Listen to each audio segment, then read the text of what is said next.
Hello everyone, welcome to Club Live here on Club at 22, the Rangers podcast. This week it is over to you, the punters. All you have to do is be subscribed to the channel and you can get your questions in the live chat and we'll do our best to answer through as many as we possibly can over the next 50, 55 minutes, an hour, whatever.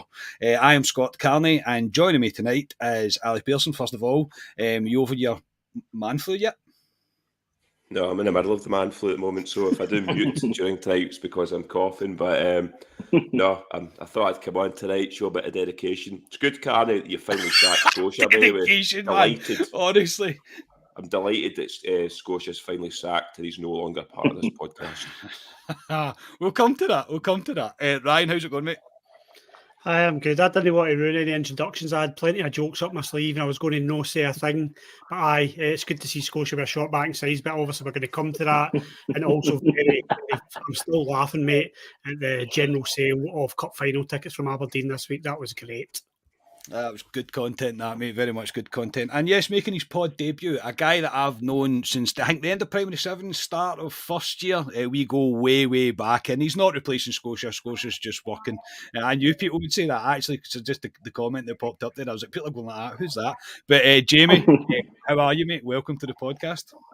Good to see you guys. Thanks for having me on. No, the international break is a very, very hard existence for me for these 2 weeks. So it's nice to fill the gap on a Friday night. Yeah, Scotia's probably still on it from a delighted at a 2 each draw with Georgia, isn't he? Let's be honest, he's probably absolutely delighted about that.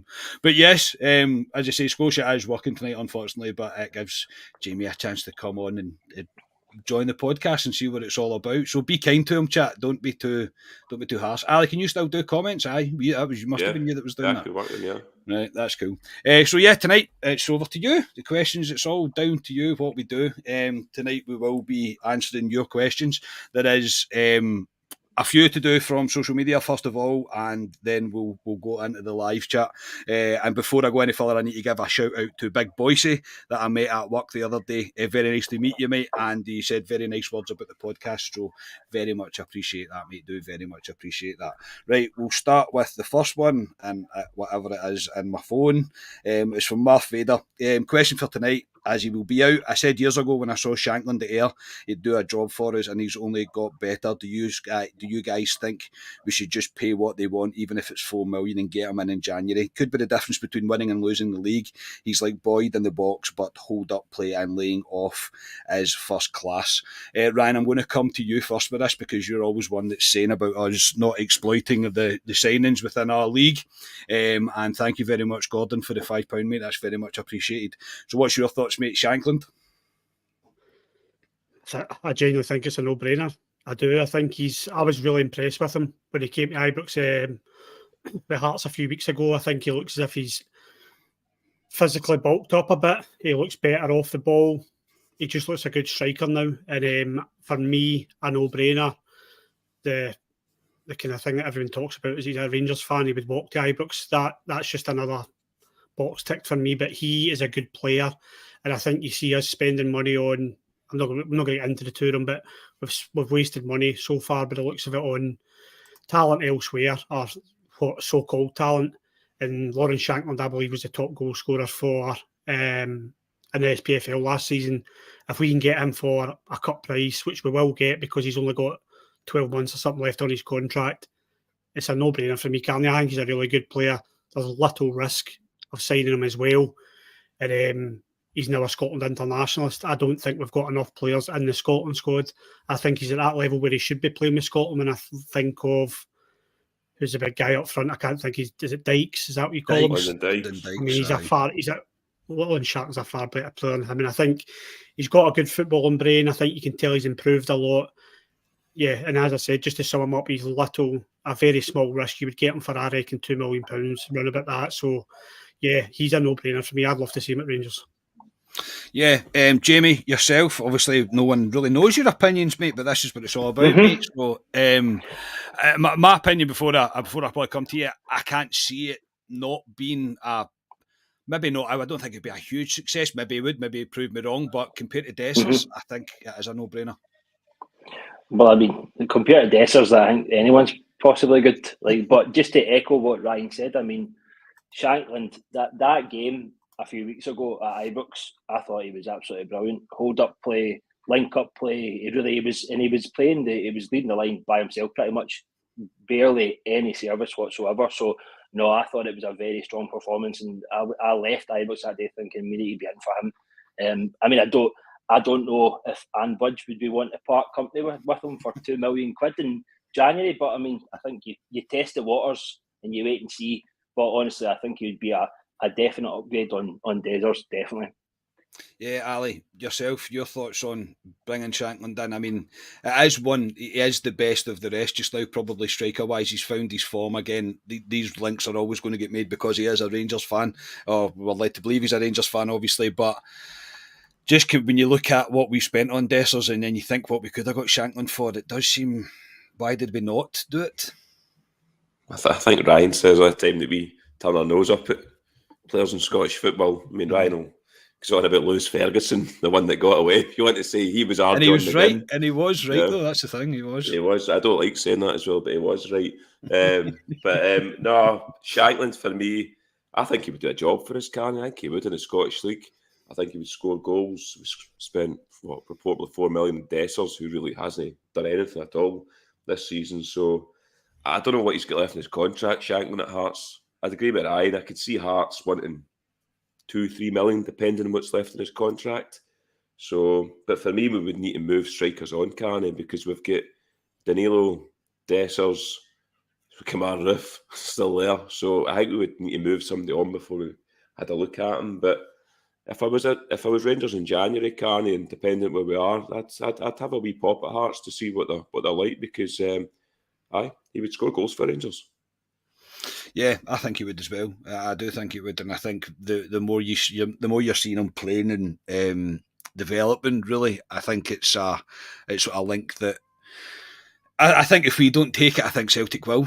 Put it that way. I think Celtic will think, well, I'm going to take you, because if they're not going to, and it's one of those ones where I think both clubs are probably sniffing about him. It's really all down to the money for me, and I know it's probably results back to what Ryan says about us turning our nose up to Scottish players, but sometimes I think the money's just inflated too much. However, when you compare it with what we signed with Dessers and then what you'd maybe have to spend in Shankland, that's maybe just a wee bit of kind of unnecessary prejudice that I have for the Scottish League, I suppose. But no, it's going to be an interesting one. I don't think it'll be too far away anyway, because I think the Sharks are beginning to circle for him now. So yeah, interesting to see. One from Rob. My question is, do you think after recent performances, such a change in form of John Lundstram should get a new deal? And should we try and work out a new deal for Sima, or is it pipe dream stuff to get him permanently?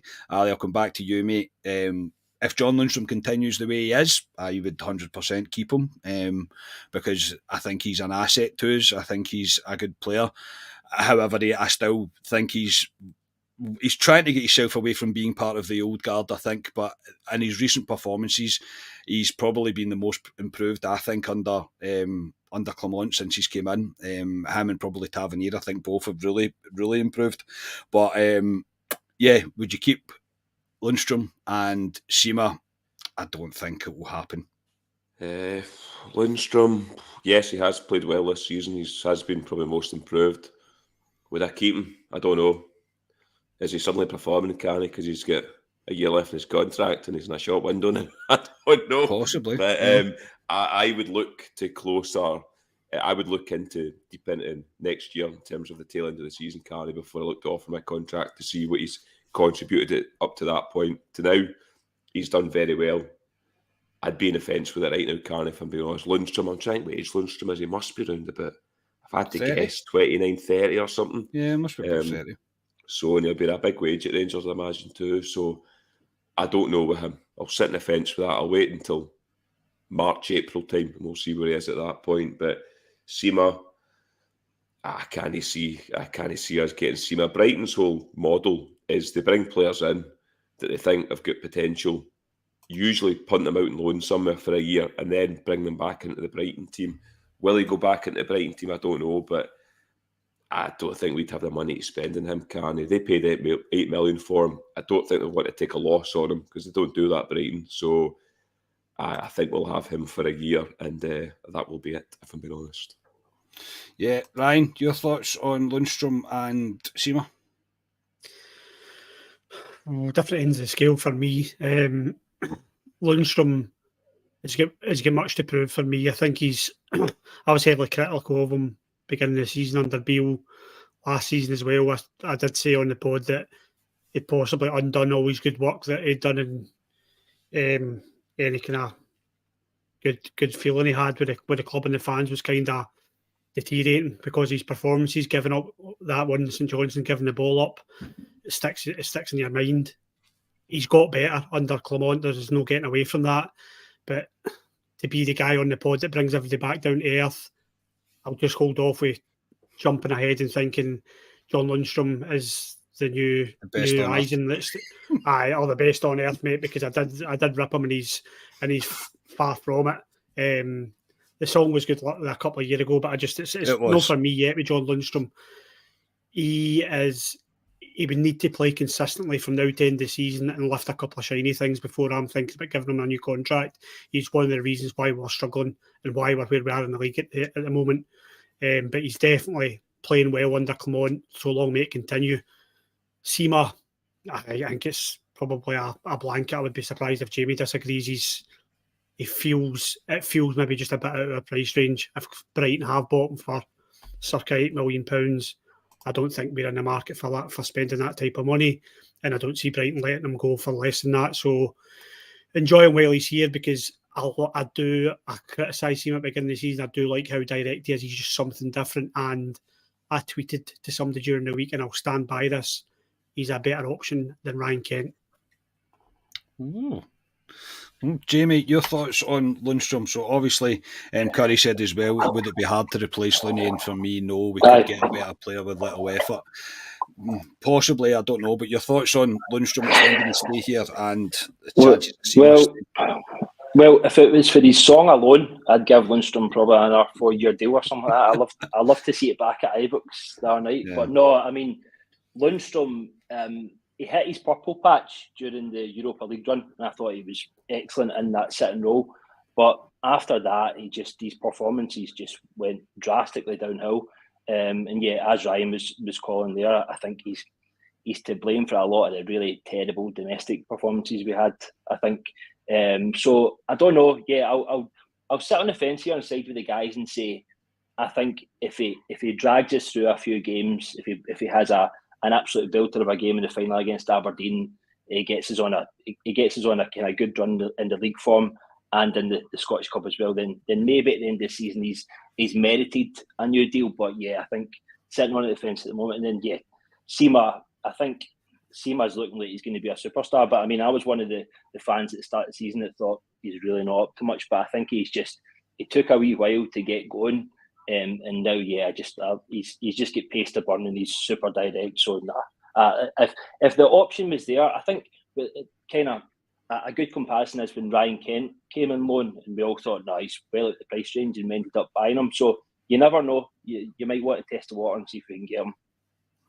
Yeah, I do think it might just be slightly out of reach. And you're not alone, mate. I met Ali plenty of times, and I agreed with him plenty of times on the concourse, mate, at half time, and he's going, "What is Sima?" And I was going, "I don't know, mate." I was like, "I literally have got no idea." We went through that to each other. He's like, "What is Sima?" I'm like, "I don't know. I honestly don't know." But yeah, and also, I think it was Was it Bluebells or Blue Alley that you popped up there about the comment about we already have Rice to replace Looney? I mean, that's an unbelievable shout. That's what I was calling for while Lundstram was out of form. I was calling for Rice to come in because I've been impressed by seeing him. But I suppose it's all down to John Lundstram now. It's all really up to him. It's all really up to him and how he's going to, if he continue his form on. But yes, I just think Seamus maybe a wee bit too far. Next one is from Craigie Mack. He said, after the international break, we will technically have a full fit squad. We have 3 midfield positions up for grabs with Jack Lundstram and on Sunday Tom Lawrence filling them. But with Cantwell, Raskin, Lammers and Dow also available, who would you pick as your 3 starters in those central positions? Jamie, I'll let you have first crack at that one, mate. Who's your midfield 3? It's a tough one. It's a tough one. I think Cantwell in the 10 role is domestically, I think he works. I mean, he seems to be working better out wide in the European games. I mean, is Dill featured much? He's not. He's obviously injured at the moment. I think Jack's got to be in there. I'm like Ryan Jack's performances of late. For me, he's flying under the radar. I think he was at Livy on Sunday when we were there. I just thought he had one of those games where he was a perfect 7 or 8, really. And then I'm trying to think who else I would slot in there. Probably Lundstram, I'd say. Yeah, it's not a tough one for me. I'm a Ryan Jack fanboy, mate. You know that. I think, but my only slight hesitation with Jack is, will he last the pace? Will he be able to play every single game? But I wouldn't be opposed to him and Raskin almost having a rotation between the two of them. Obviously, because Raskin seems to have injury problems from time to time. So if I was to pick, though, straight out to go out and play against them, for example, right now it would be Lundstram, Jack, and Cantwell would be my midfield three. Aye. Would you know what? I was completely forgetting about Raskin there. I was kind of thinking on current fitness and all that. I mean, really, it's shrouded in mystery how long Raskin's going to be out for. It's one of these Jordan Rossiter 7 to 10 days sort of thing. I hope not. No, not mate. Honestly, I'm sick of that 7 to 10 days. I really am. By the way, as well, I need to give Jamie credit. He's already better at taking himself off mute than what Scotia is, because Scotia constantly forgets. So Scotia is he's got his work cut out to get his back in the starting lineup here. Ryan, your midfield three, if everyone's fit. Oh, that's a really good question. I like it. I probably have. I was trying to think when Jamie was speaking there. I was trying to think whether I'd play Ryan Jack or Lundstram. I'd be a hypocrite if I then said, "Oh, I wouldn't give John Lundstram a contract, but I'll play him as one of my first midfielders." So I'll go with Ryan Jack.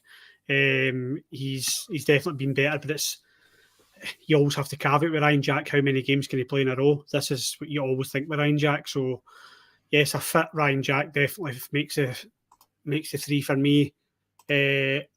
Raskin for passing the ball forward. It worries me sometimes, Raskin, that his ball distribution just sometimes a bit erratic, but I think he'll calm down. I think he's still got youth on his side. So Raskin, I think, can be a very good player for us. And Todd Cantwell, but I want to see him in the 10. I don't like him out on this right-hand side. I trust the manager fully. He obviously sees something there, but I want to see Cantwell in that 10 spot. I'm sure that's where his best position is. So yeah, Ken, Raskin and Ryan Jack for me. Yep. Ali, your midfield three? It's difficult. If you're going in current form, I know that some of these guys have come back. Lundstram and Jack, for me, have kind of cemented their places in the team at the moment under the new manager. I know Ryan Jack's kind of injury prone, but the two of them are kind of starters. Cantwell, for me, has to play in the middle. I don't like him out wide, can he? He's a 10 for me. The only other guy they've not even mentioned are Tom Lawrence. I just think the guy's a Rolls Royce of football. Again, injury concerns, but in certain games for me, you could play one sitting midfielder and a Lundstram or a Jack, and then Tom Lawrence fits in there for me with a Cantwell. So it depends on who we're playing. But if it was, say, Celtic tomorrow at Parkhead, for instance, it would be Lundstram, Jack, and Cantwell for me as the three. Yeah, and I think that's probably based on recent form. But no, a very interesting question. It does. I mean, we are getting to the point where we're a bit heavy in that department with the amount of players that we have. But I think that's something that Phil Clement will be working on. Is he'll try to identify players that he can potentially move on for some money. But yeah, and a very interesting question, very interesting one. The next one's from David Todd. If you don't mind, I can ask 3 questions. Okay, no problem, mate. I've not, by the way, it shows you how prepared we are. I've not read these, so I haven't. If you could choose a manager for Rangers, who would it be? And I do mean within our budget. Name 2 players within our budget you would love at Rangers and include our own league. What style of football are you most excited about seeing? Something that gets you off your seat, and is it feasible for our group of players? Ryan, I'll come to you first, mate. What's your thoughts? And first one was, who would you choose for a manager for Rangers? I don't want to sound like I'm being condescending here. I'm quite happy with Phil just now. I'm not even. There's no way I could answer that question with anyone else apart from for like For Clement because I know. and I'll be honest, guys. Like I will be honest. When Michael Beale was put in the position last year, you know what I felt at the time, but I would have said the same with Michael Beale. Once Rangers have appointed a manager, I'm behind him 110%. There's no getting away from it. So yeah, I'm happy with Philippe Clement. He ticks a lot of boxes that we were looking for, so I wouldn't change that. Talent, what can we afford in our budget? 2 players, is that correct? Yeah, 2 players within our budget, yeah. Within our budget, definitely Lawrence Shankland, we've already spoke about, and the reasons why he's a no-brainer for me. I don't mind the boy Miofsky either at Aberdeen. I'm just thinking of Scottish football. I don't really watch other football that we could afford them to. We could probably afford a couple of like 11-year-olds in the Premier League or something like that, but I don't think I can afford any first teamers. So I'll go with 2 players for Scotland, Miofsky and Shankland, just for a bit of firepower up front. Third question was style of football. Style of football, I'll go with the kind of style that Advocat played. I love the kind of 4-4-2 with Rod Wallace up front, attacking full-backs, overlapping each other, passing forward. And as you know, boys, I love attack. Yeah, I would agree with this first question. Is I can't name anybody else but Clement right now. I really can't. Second question, 2 players. I think Shankland is probably one of them. I don't mind that Duke even from Aberdeen. I think he's all right. I think he would probably do a decent job for us in the kind of run-of-your-mill games. And as you all know, I'm the most not arrogant, what's the word? Well, I suppose arrogant football supporter around. I tend to only watch Rangers. I don't really watch anybody else. Very, very rarely do I watch anybody else. So it would be hard for me to really pass judgment. Obviously, I know who the big players and that in the world, but it's hidden gems that we need to go and find. It's guys that we can sign for 2-3 million and sell for 6, 7, 8 million. And to be honest, I'm probably not going to know who they guys are, so it's a difficult question. And the style of football, one that wins leagues. That's it. I don't care what style it is, as long as we're winning leagues. That's all I really care about. But I do like attacking football. I like players that can get you off your seat when you think something's going to happen. For example, when like Cantwell's breaking, or when Ryan Kent was in form and he's breaking forward, it gets you off your seat, it gets you leaning forward. That's what it's all about for me. It's that excitement of the anticipation of what could happen. Jamie, for you, manager, 2 players within our budget in the style of football. I'm with you, boys. I'm sticking with big baldy Phil here. I can't go against him. He's too good. He's doing too good a job. In terms of players, obviously agree with Ryan. I think Shankland's pretty much a no-brainer. The other player that kind of stuck out in terms of our league was Danda at Ross County. I think Jan Danda's a really handy player, and I think we could actually pick him up for a kind of nominal fee as well. So I think he'd be half decent. And then what was the third question again? Style of football. I'm with you. I just want to win. But no, again, it's refreshing to see the football, the way that it's went from Beale, which was just so slow and turgid, to now we seem to be pressing in packs, high energy and much more attacking in terms of style. Yeah, that's where I'm at. Yeah, non-passive football. Positive, forward-thinking football. It's all we all want to see, because especially against the I hate the jobbers of the rest of the league. Do you know what I mean? But especially Ibrox, just go and beat them, just run over the top of them. Do you know what I mean? It's kind of what we want to see. Also, Craigie Max just added, we actually forgot about Cifuentes too. Yes, we did forget about Cifuentes and his question. Whoops. I think Clement's forgot about Cifuentes as well, mate. But that's just to touch on your point there. I know it's not an answer to a question, but I think we'll probably all agree on this. That's what Clement's brought. He's brought the direct passing, and I think I text the chat, who were we playing? I can't remember, last week or whenever it was. And I just text, God bless Philip Clement, because he has cut out that overpassing. You can tell the players have always been told not to do it anymore, and long may it continue. Yeah. Ali, you, the manager, 2 players within the budget in the style of football. I'm sticking with Big Phil at the moment. He's done nothing wrong so far. I love that everybody's saying that though. Genuinely, I'm like, God, everybody's buying into this. It's brilliant. You guys had a pretty much faultless start to Rangers. I know you got a draw out in Sparta, but come on, brilliant start for the players he's working with. 2 players, Shankland. There's a guy, Carney, I watch a lot of Championship football in England because it's on at 12:30 on a Saturday before. So I usually watch them. There's a guy who played for Coventry, Gustavo Hammer, I think his name was, used to score free kicks. He was a very good footballer. Coventry picked him up for something in the region of £1 million or something. I always thought he's a guy we could go for. And then I looked where he went. He went to Sheffield United for £15 million in the summer, which just shows you. But there's diamonds like that out there, Carney. That's what I'd like to think. Big Phil, with his contacts, maybe in the Belgian market, whatever, he might bring a few diamonds in from there. So I'm hoping to see what he identifies out there. But and in terms of style of football, I know Ryan's attack. That's what I want as well. I like 2 quick wingers either side, Carney. That's why I think the best Welshman we all know, Rabbi Matondo, I think he might thrive in this Rangers team. We might have to switch Sima to the other side, but I think he'd be all right over there. But Matondo, for me in this team, I think he could do well in this team. So pace in my team. Yeah, him and Scott Wright, you've got to give Scott Wright his credit for the way that he's kind of took his chance that Phil gave him. Unfortunately, he took an injury, but I think there is definitely positions up for grabs on the right hand side of the team, for sure. As I say, I know about switching Sima and that over, but it'll be interesting to see what he's going to do when everybody's back fit. But it does, when you think everybody is back and fit, that's a big squad. Do you know what I mean? It is a really big squad. It's definitely, you can see why Bennett's been saying about the player trading model. We definitely need to get people, people moved on.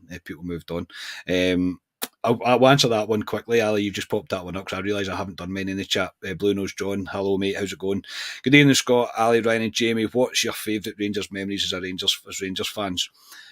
Mine is Paul Gascoigne winning the league at Ibrox when I was in the Broomloan stand against Aberdeen for 8 in a row. I will never forget that day as long as I live.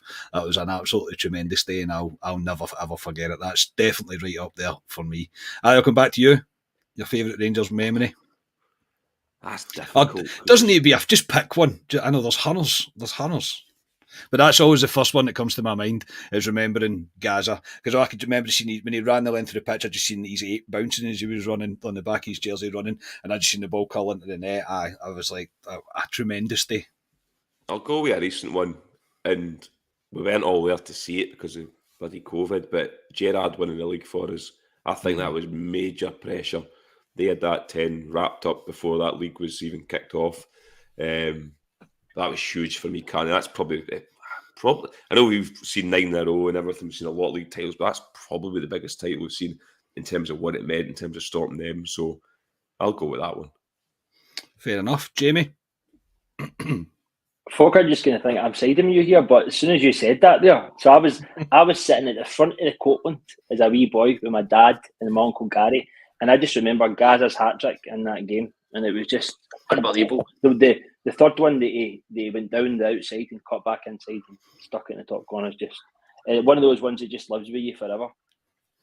Yeah, absolutely. It's one of the ones every time we talk about memories, it's just one that always comes to my mind. Aye. You just seen a guy, an absolute masterclass from a guy single-handedly defeating an opponent to win us the league. Aye. It was tremendous. Unbelievable. Ryan, you? Probably Umar Sadiq at Hampden. It's pretty special performance that night. This says a lot about me as a Rangers fan. I've seen a lot of trophies lifted, but the day we won the league at Parkhead, I was up the stairs on the segregation at Celtic Park, my dad, and getting to watch their faces as we battered them and they lost the plot, running on the pitch, trying to abandon the game. Alberts is just waltzing about the pitch. Neil McCann's having a field day and winning the league in their ground in enemy territory was probably a feeling I would love to bottle up. But one of the best days of my life, mate. So winning the league in '99 definitely for me.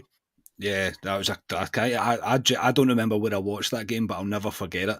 I don't know where I generally have got no idea where I watched it, but it was brilliant. Another one was when we won the league against Helicopter Sunday. When that day, me and my big cousin David were in the station bar in Weems Bay, and we were both rough as toast for the night before. And by the time full time went, we were no longer rough. And I just remember the puggy getting passed about. The puggy was crowd surfing in the pub. It was just an incredible. And then there was a local Polish woman. She get crowd surfed across the pub as well.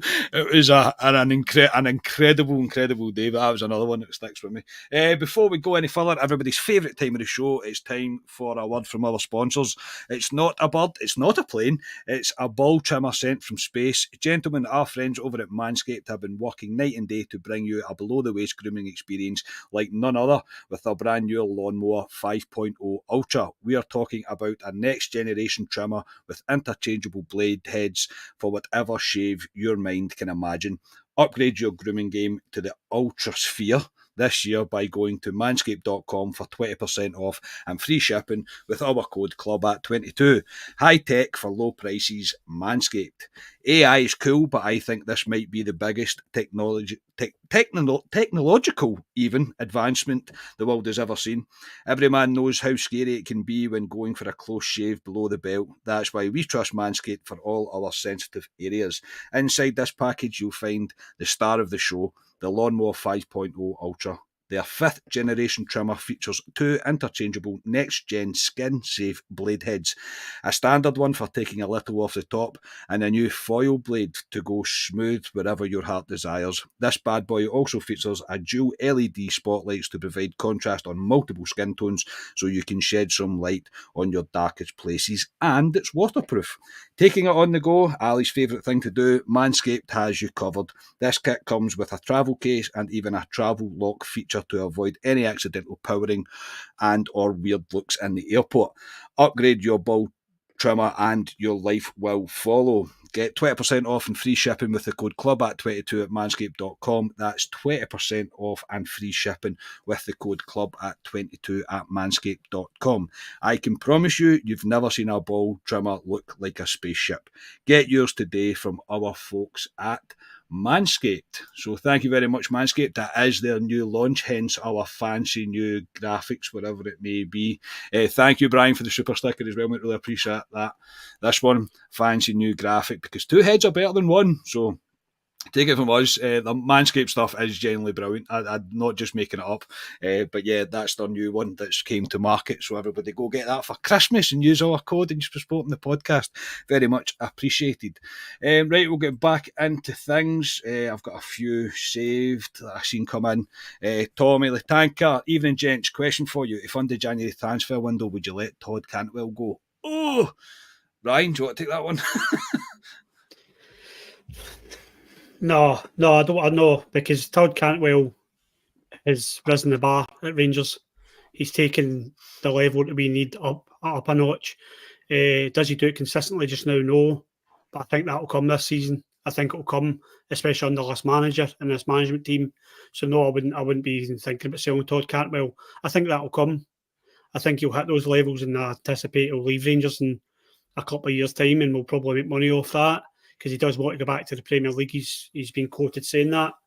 But I think we've got a long journey ahead with Todd Cantwell, and I think we should enjoy him. He just needs to get up to speed.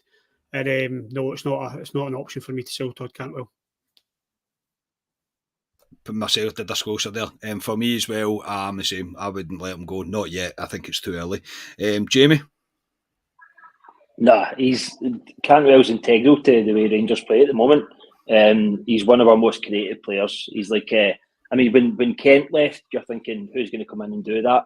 He came in, he's been a breath of fresh air, really. So, I would be holding on to Kent, unless a proper silly offer comes in January, and it would have to be silly.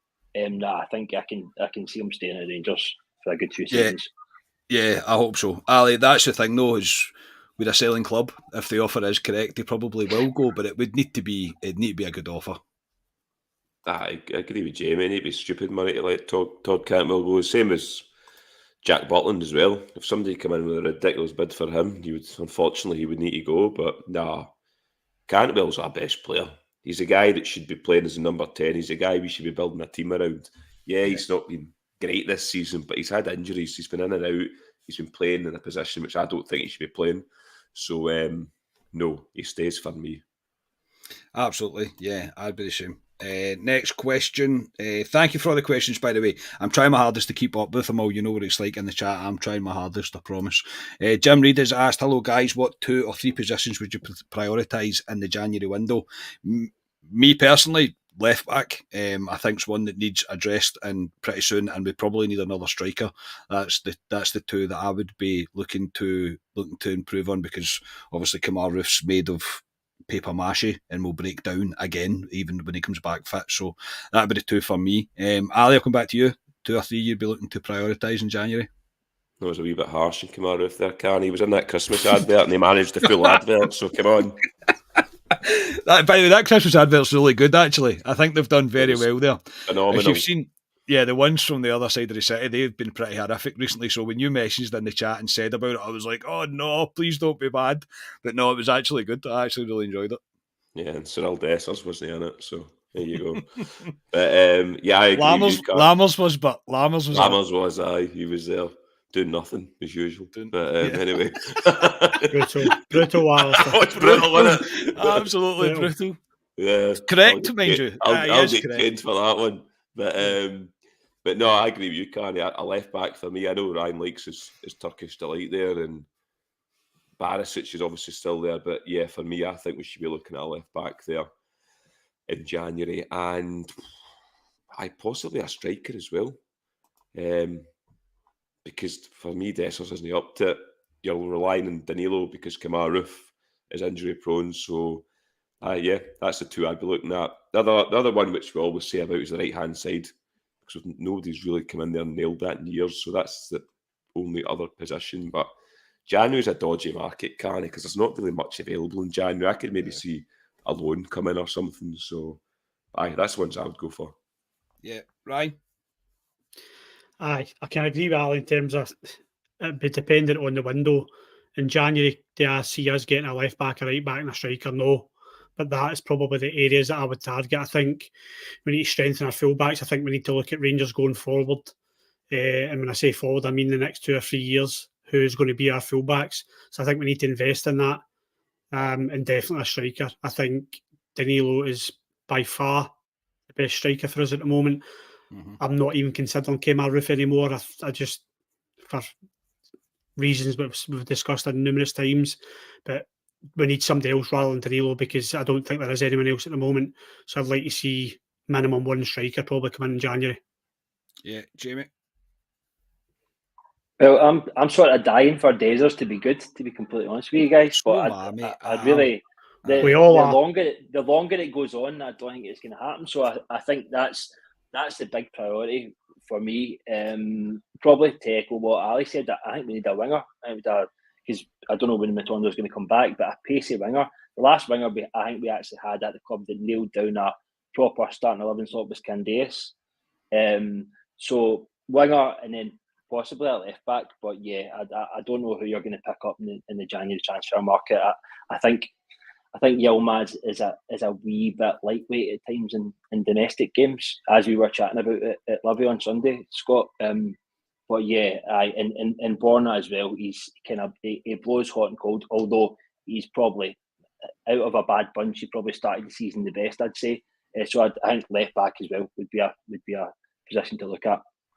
Yeah, Borna's a frustrating player. We all know how frustrating Borna Barisic can be, and I think I'm just at the point where I'm not sick of him, but I think he looks tired within the team. I think that left hand side looks a wee bit tired in our defence.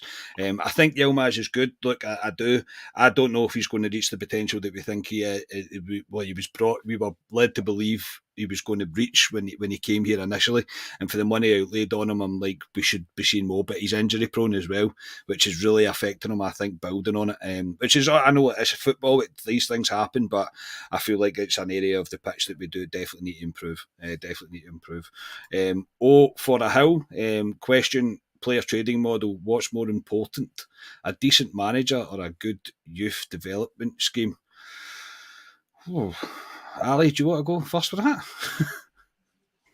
Both. I can't use both.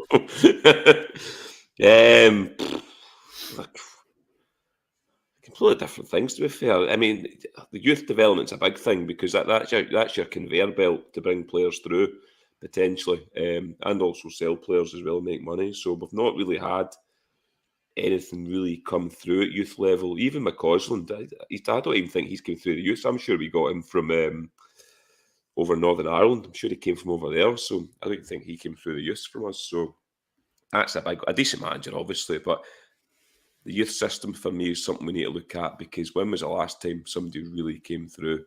Apart from Patterson, who kind of came through the ranks, and obviously we sold him, but that's a big one for me. But they're two different things, can't they? Because I'd want to do them, if I'm being honest about it.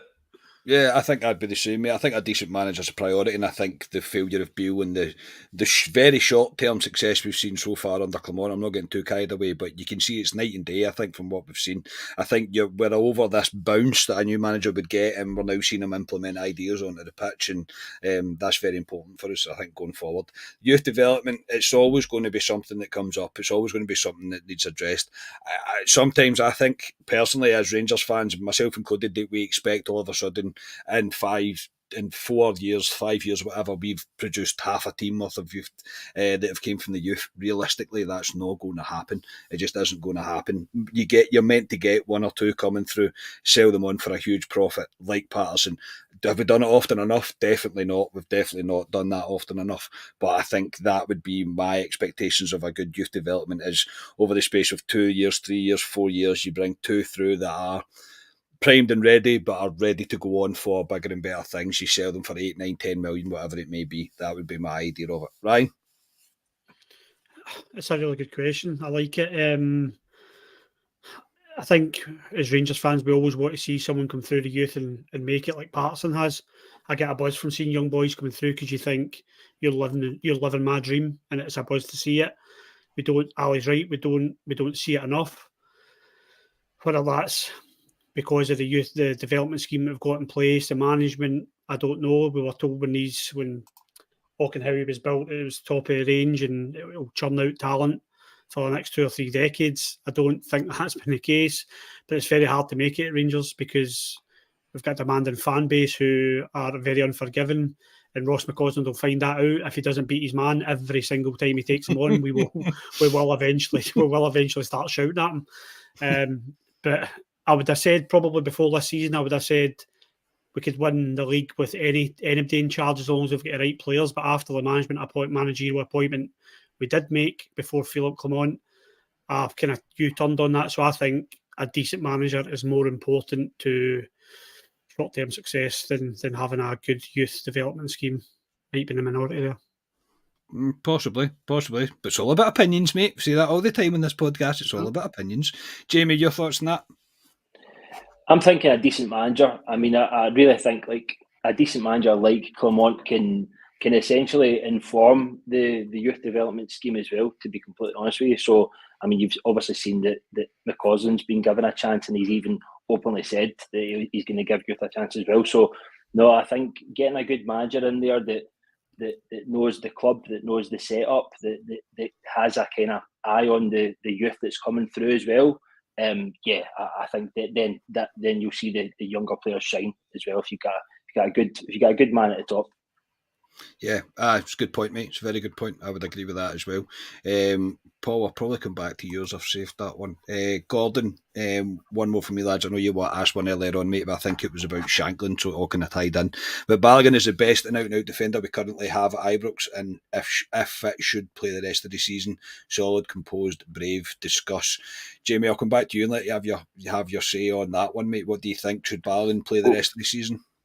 Well, I was one of the few in the Gers WhatsApp that I'm in that said Balogun is a proper shrewd signing when he came back. I was buzzing, to be fair, because obviously I knew what he could do at centre back. He breezes most games. He's great in the air. He's good with the ball at his feet. So no, I think when Balogun's on his game, I would always have him in there over Davies. I think Davies is partial to a wee mistake here and there. So I think Balogun and Goldson, off the back of 55 too, have a very good relationship. So I would be, if he's fit and raring to go, I'd be keeping him in there for the rest of the season, definitely. Right, and I think it's always going to come down to age with him, I suppose. With the age that he is he going to be able to last the distance? I think he is. He's been solid since he came back in. I can't really deny that. I think he has. I'm not sure because I think there's not a massive future with Balogun at centre half for Rangers. I don't think it's not one that's going to go on for years and years, if that makes sense. And the likes of Suter, I would much rather see get the chance to develop more than I would see Balogun. Obviously, there's more potential with Suter, but it's an interesting question. That who is your centre half pairing just now? Well, no, you could pick it if whenever Rangers' next game is next week against Aberdeen, whoever's playing centre half with Connor Goldson, I'm not really going to argue against it because I think they've all got strengths. Suter, Davies, and Balogun. I was the same as Jamie. I thought Balogun was quite a shrewd signing. It was a no-brainer bringing him back here to the team he knows, Scottish football. He knows that. He knows what's expected here. You get blood and thunder with Balogun. He's professional. He looks after himself. He's big. He's physical, and I just think he's kind of perfect utility player. If we say that, he's definitely a player you bring in when one of your centre halves is injured and you can trust him. Who is my centre half pairing? Oh, I don't know. I can't remember why John Suter was dropped because I remember enjoying John Suter bringing the ball out for the back, and I thought that's something Goldson doesn't do. I like that. So I actually can't remember why Suter was dropped. So I'll go with Suter. Was it injury as well? Aye. I don't know if that was directly why he got dropped, but I know he definitely picked up an injury.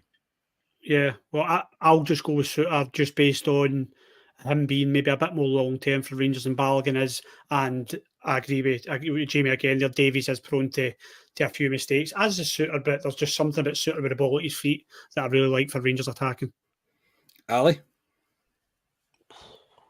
Difficult. I mean, Suter's had quite a few mistakes this season, big mistakes for Rangers. I think Beale pulled him out because of that. I know he got injured, but Balogun's been faultless for me, Carney, since he's come in. I mean, that game at Dundee when he was stepping out with the ball and going to Parby, it reminded me of Big Error the way he was doing it. But he's not going to be a number one centre forward next season, I wouldn't say. But you can pick and choose him for certain games. I think Balogun, Davies looks better in Europe for me, Carney. I think I've gave Davies man of the match for 2 games in Europe so far. This at Ibrox because I think he's been one of the best players in the park. But going for if we play the Sheep next Sunday, whenever it is, I'm playing Goldson and Balogun. I just think they've got a partnership. They know each other. That's the centre. That's the pairing I would go with. And for games against Livingston's, Ross Counties, Ibrox, to me, anyone should be playing beside Goldson, and we should be breezing through the game. But for the bigger games at the moment, Balogun's got the jersey for me. Yeah, it's hard to disagree, really, because he's very good in the air as well. Balogun is very commanding. Seems to always win his battle with whatever striker he's up against. He seems to do really well. And as we were talking about Shankland earlier, Davies had a nightmare against him at Ibrox. He really didn't enjoy his afternoon at all, and that's probably why Balogun ended up back in the team. Thank you very much for the question. This is just probably a quick one that's quite easy to answer. My question is, Liz, do you feel confident about playing them in the 2nd of January? It looks like our mentality is much better. Cheers, lads. Big Dodge, I'm going to be honest with you right now. I am never, ever, ever, ever confident, ever, ever confident in an Old Firm game. It never happens. Always you can always sit and analyse it and you can think about how good we've been and how good we're playing, etc. But when it comes to it, me and Ali say it all the time. When Ali picks me up on Old Firm Day, I am absolutely miserable. I am miserable because I don't want to go through what I have to go through. Ali, are you in agreement with that? Well, the only issue in the 2nd of January is we're playing Kilmarnock at home. So we are. He's on about. It's the 30th, isn't it? The 30th. Kilmarnock, we've got the 2nd of January, which is a bit of a weird one this year, Carney, because it's a Tuesday, the Old Firm's always the last game before the winter break, but it's Kilmarnock at Ibrox. I'm presuming Big Dodge means Celtic. Yeah, I'm presuming he does. He is. But yeah, am I feeling confident? Oh God. I feel more confident under Clement than I do Beale. That's as easy as I can say. If we were going to Parkhead next weekend, for instance, Carney, I'd feel a lot safer. And you'd like to think by the time we meet Celtic in the 29th, 30th, whoever it is, we'll have more players back. we've got Raskin coming back, Lawrence will have games under him. Obviously, the players that we've been slagging, Dessers, Lammers, they should have more games under them. We'll see what happens with them. Matondo back. So, I don't fear Celtic, can I? Celtic's a good team. They are a good team. You can't say they're not a good team because they're sitting top of the league. The league doesn't lie, but are they as good as they've been in previous seasons? I don't think so. So they're there to be beaten, to be honest. So, no, it's down to this Rangers team, Carney. It's there for them. So, am I confident? I'm never confident in Old Firms. I hate them. Like, as you say, Carney, I pick you up. It's the most miserable game in the world to watch. I hate everything about it. When I pick you up on that day, no, I won't be confident. But at this present point, with under Clement, I am a lot more confident than I was under Beale. Yeah, Ryan, I think that's probably a compliment to Clement, isn't it? That we are not confident, but we definitely feel better about going into an Old Firm under him than we do under Beale. We feel better going into games at home against Hearts, never mind playing that lot. I think we're all looking forward to going to Ibrox instead of dreading it. He's got that feel-good factor back again. And we're playing a different style and there's an identity to the team. So there's definite improvements there. I will be the half-glass empty guy and I'll say, let's see how it goes over the next month before I start kind of running away with my feelings. These players have let us down before, so I'm not saying they will, but I'm just saying I feel confident with the manager. The players have yet to prove to me that they've made the big long-term U-turn and they can go to Celtic Park and win. But there's plenty of football to play before then, Carney. I like Doy's question, but I wouldn't fear them if we played them tomorrow. But I kind of touched on what Ali said there. I don't fear that lot. I fear what we do. I fear our performances. We are the masters of our own undoing against them so many times, and it's things like that Clement needs to put right, and he'll know that better than anyone. Yeah, I agree. Jamie, I don't think if we will have watched an Old Firm together at some point in our lives. I don't know when it would have been, but what are you like in Old Firm days? I think maybe back in the day, about 15 years ago or something like that. No, so yeah. I would say, see if we get through Tynecastle, Easter Road, and Pittodrie. I'd say I'm feeling pretty confident about going to Parkhead. But yeah, as Ryan's saying, we've got a block of really big away games before we go to Parkhead. But on Old Firm Day, I mean, you know what it's like. You can't sleep the night before. It's brutal. But no, it's if we turn up, the thing that fills me with a lot more confidence is the fact that we're drilled. We seem to be drilled a lot better than under Beale. We've got an identity back. We're a lot more settled at the back as well. So yeah, no, I think if we get through this flurry of pretty hard games and go to Parkhead at the end of December, I'll be confident then. That's fair enough, mate. That's fair enough. You're right. The block of games we've coming up are more crucial than the Old Firm, but we need to cross that bridge when we come to it, pretty much. Let me see, where are we?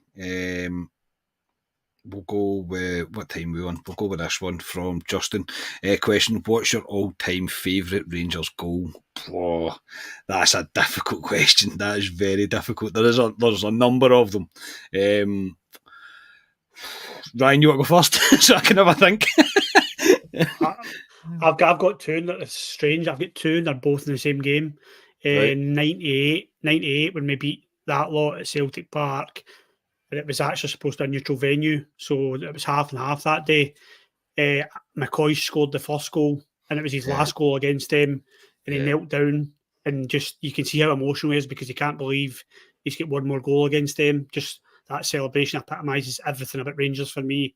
In the same game, Alberts took it from his own half, from the right-hand side, and cut through them, and then put it in the opposite top corner. Euphoria. I was at that game as well, and yeah, they're my two favourite goals. I don't really know why, I just absolutely love them. Yeah, brilliant goals, absolutely tremendous goals.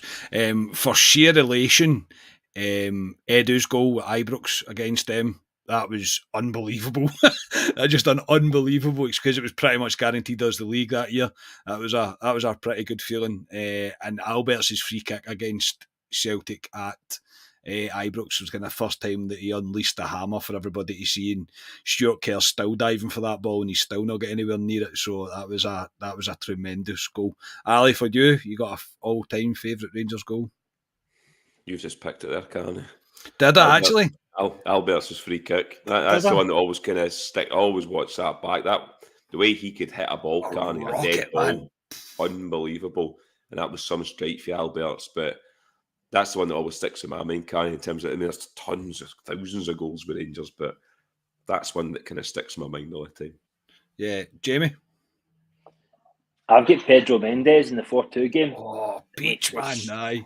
An absolute rocket of a goal, man. I wasn't there that day. I wish I was there that day because it was just like such a dominant performance. But yeah, Pedro Mendes at Parkhead was probably one of my favourite goals. Yeah, there's so many. Gazza's header against Celtic as well at Ibrox, brilliant, absolutely excellent. Loved that. There is so many. Lundstram's goal against Leipzig, I can't remember Ibrox being as loud as it was when he scored that. That was an incredible goal. Even Tavernier's goal against Dortmund, McCoy's against Leeds. Yeah, there is so many. That's a whole podcast in itself. There's an idea. I'll give that one to Scotia. Scotia can come up with a pod for that. Look, we're nearly an hour, so I'm going to wrap it up here. Thank you to everybody for your questions. I'm really sorry we've not got through them all.